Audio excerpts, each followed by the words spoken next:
Kas teadsite, et iga 3. naine kannatab Eestis rauapuuduse all? Miks raud on meile nii oluline ja kuidas selle varusid siis taastada? Vot seda just täna uurime.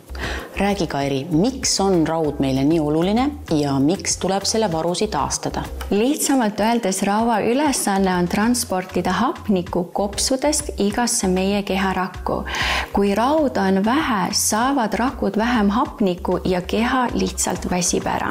Rauapuudusele on kõige tüüpilisemad sümptomid pidev väsimus, jõuetus, keskendumisraskused ja ka jume võib muutuda kahvatuks. Kuid et nendele sümptomitele saada kinnitust, tuleks teha vereanalüüs, kus mõõdetakse ferritiini taset veres. Aga kui ma olen saanud selle vastuse, et rauatase on tõesti madal, mis ma siis edasi peaksin tegema? See oleneb nüüd natukene analüüsi vastustest, kuid kindlasti tuleks üle vaadata oma toidulaud ja lisada raua toidulisandid. Meie soovitus selleks on Thermoxen Iron Plus, mis sisaldab kaasaegset rauavormi foolappe ja vitamiinidega. Tema tõhusus seisneb üliväikestes rauaosakestes, mis võrreldes teiste rauavormidega võimaldavad oluliselt paremini imenduda. Teiseks ta sisaldab C-vitamiini, mis suurendab raua imendumist ja lisaks aitab kaasa kollageeni tootmisele. Ja ta ei tekita maaäritusi nagu valu ja kõhulahtisus. Me oleme saanud naistelt tagasisidet, kes on vahetanud oma senised raualisandid Iron Plussi vastu ning nad ei ole enam pidanud võtma retseptiravimeid lisaks, et maaäritusi vähendada. Ja lisaks oleme saanud ka tagasisidet lastevanematelt, kelle kiires kasvueas lapsed taluvad väga hästi Iron Plussi, kuna teised rauavormid võivad tekitada iiveldust.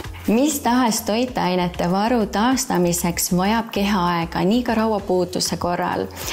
Iron Plussi tuleks kasutada vähemalt 2–3 kuud või seni, kuni vereanalüüsid normaliseeruvad. Seda tuleb võtta 1 tablett päevas rohke veega ja tühja kõhuga. Edaspidi teha ka korduskuure rauavarude säilitamiseks. Siinkohal tooksin ma ka välja meie väga erilise ja unikaalse toote Thermoxen Pelvi Plus, mis on mõeldud naistele, keda vaevab vaagnapõhjalihaste nõrkus ja uriinilekked. See toimib samal põhimõttel selleks, et te tunneksite päriselt esimesi muutusi, kus lekked vähenevad, oleks vaja teha 2-kuuline kuur ja suuremate muutuste nägemiseks kuuri pikendada. Ostes novembris Hoiamedi e-poest 2 mis tahes toodet, saate kingituseks kaasa minu kallis kehasalongi kinkekaarti ning lisaks on veel nädala aja jooksul kõik komplektid -25%.